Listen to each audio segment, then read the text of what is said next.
행복한 시간 반갑습니다. 푸켓 의료 단기 선교를 다녀온 김홍재입니다.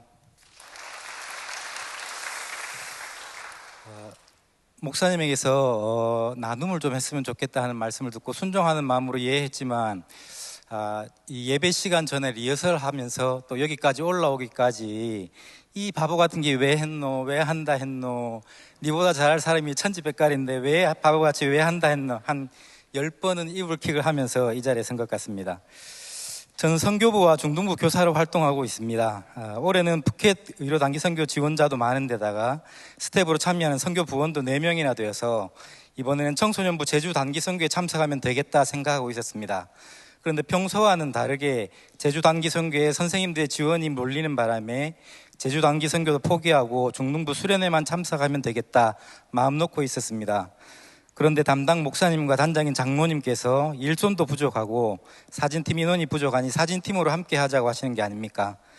겉으로는 태연한 척 비행기 티켓이 구해지면 참석하겠다고 했지만 속으로는 얼씨구나 만세를 불렀습니다. 그렇게 기쁘게 뒷북치며 단기 선교에 참석하게 되었습니다. 하지만 뒤늦게 합류한 때문인지 얼마 동안은 준비하는 흐름에 함께 하지도 못했고 겉도는 듯한 느낌에 뒤늦게 합류하는 게 바람직하지만은 않다는 생각도 들었습니다. 재작년 뭣도 모르고 처음으로 따라 나선 푸켓 단기 선교에서 5일 중에 이틀은 오가는 데 사용하고 남은 3일 중에 하루는 휴식으로 또 그 중에 반나절은 주일 예배로 사용하면 실제 사역은 1.5일 뿐이라는 걸 알게 되었습니다. 수천만 원의 비용을 들여 20%도 안 되는 비효율적인 사역을 하는 거라면 차라리 단기 선교를 가지 말고 비용으로 후원하는 게 낫지 않을까? 이런 생각을 하고 있었는데 때마침 식사 시간에 맞은편에 앉은 선교사님께 여쭤보았습니다. 1.5일간의 짧은 단기 선교가 오히려 선교사님의 사역에 방해가 되는 것은 아닌지, 너무 짧은 것은 아닌지, 이봉훈 선교사님은 무슨 말이냐고 정색을 하시면서 매년 방문하는 단교 선교팀 때문에 너무 많은 격려를 받고 한 해 동안 사역할 힘을 얻는다고 하셨습니다.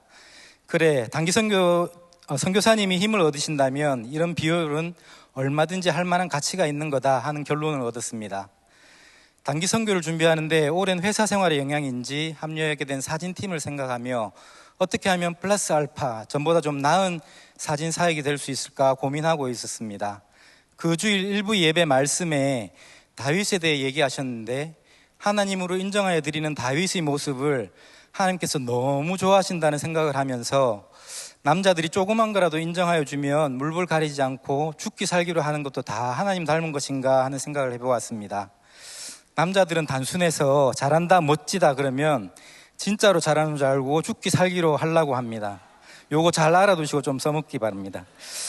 그런 생각을 하고 있을 때 그러면 너는 하나님께서 제게 물으시는 것 같았습니다. 나는 하나님을 인정하여 드리나? 푸켓에서도 하나님이 일하시는 걸 믿나? 하나님은 태국 사람을 사랑하시지만 하나님의 관심의 포커스는 제게 맞추어져 있다는 걸 깨달았습니다. 플러스 알파 이전에 하나님을 인정하여 드리고 하나님께서 하실 것을 믿으며 하나님께 시선을 집중하는 것이 제가 해야 할 일임을 깨달았습니다. 물놀이장이 있는 센터 건물의 2층에 푸켓 한인교회가 있고 1층에는 온시 여돈전도사님이 사역하시는 푸켓 현지인 교회가 있습니다. 저는 푸켓 현지인 교회 예배를 참석했는데 온시 전도사님의 설교를 처음 듣게 되었습니다. 평소엔 그리도 여려 보이는 여전도사님이 말씀을 전할 때는 눈빛이 달라지면서 눈에서 빛이 나올 정도로 파워가 장난이 아니었습니다. 이봉우 선교사님께 말씀드리니 온시 전도사님의 카리스마에 푸켓 교인들도 쩔쩔맨다고 그러시네요. 주일 예배가 끝나고 교회에서 준비해 주신 식사를 마치면 첫 마을인 라와이 마을을 방문하게 됩니다. 휴양지다운 푸켓 바닷가의 횟집들, 커다란 바닷가재와 킹크랩, 큼지막한 물고기들이 나 좀 잡사봐 유혹하는 모습에 침을 꼴딱꼴딱 삼키며 한 모퉁이를 돌면 하수구 시설조차 제대로 되어 있지 않은 비가 오면 물이 고이고 악취가 나는 라와이 마을에 도착하게 됩니다. 큰 거실만한 크기의 맨바닥이 전부인 라와이 교회에 전기를 연결하고 거울을 세우고 의자를 두고 몰려오는 주민들을 대기시키면 물 한 번 제대로 마실 여유 없는 미용 사역이 시작됩니다. 조금 떨어진 지붕만 씌워진 마을 회관에는 테이블을 설치하여 진료실, 약국, 안경점을 꾸린 의료팀이 한 곳에 자리를 잡고 전도팀과 사진팀이 나머지 공간에 준비하고 치유생팀은 아예 맞은편 좁은 공간으로 이동하여 사역을 시작합니다. 이런 활동을 주일 오후 라와의 마을, 월요일 오전 꼬실의 마을, 또 월요일 오후에 수상가옥들이 있는 습반마을 세 곳에 활동하는 것이 푸켓 단기 선교입니다. 기회가 되면 소수의 인원들이 미얀마 센터를 방문하기도 합니다. 수건에 땀이 흥건할 정도로 몰려오는 현지 어른들과 아이들을 맞아 아픈 이들 문진과 약 처방, 돋보기 선물하고 커트도 해주고 염색도 하고 아이들 사진을 찍어주며 부지런히 함께하면서 프라이에스 쌍라쿤 캅, 어설픈 태국어로 예수님은 당신을 사랑합니다 외치다 보면 이것이 얼마나 되겠나 하는 생각이 들기도 하고 고된 시간 힘겨워서 지치기도 하지만 아이들의 까만 눈동자에서 그리고 고맙다고 손을 모으며 수줍게 사와디캅을 외치는 어른들의 모습에서 그들의 눈에 들어오는 멋진 사진 같은 주변의 풍경에서 큰 위로를 받으며 아이의 물고기와 보리떡을 사용하신 주님께서 이들에게도 구원의 복음으로 다가와 주시길 기도하게 됩니다. 살면서 참 잘했다고 생각하는 것 중에 하나가 수영을 익숙할 때까지 배운 것인데 수영으로 수영장을 계속 돌다 보면 숨을 헐떡거리며 뭐 타로 이러고 있나 좀 쉬면서 하지 이런 생각이 들다가도 200m, 300m 정도 돌면 호흡이 트이면서 편안해지는 때가 옵니다.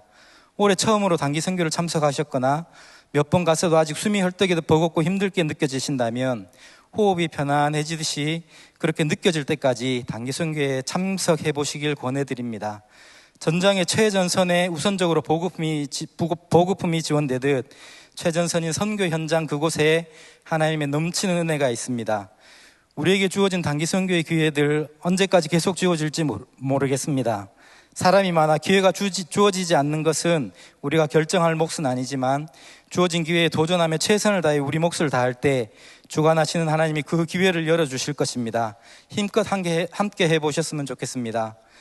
단기 선교를 준비했을 때 그러면 너는? 이라고 물었던 그 질문은 특세와 주일 예배를 통해 이어져 늘 하나님을 인식하고 하나님께 시선을 고정하며 살아야 한다는 데까지 이어져 지금도 계속 진행 중에 있습니다.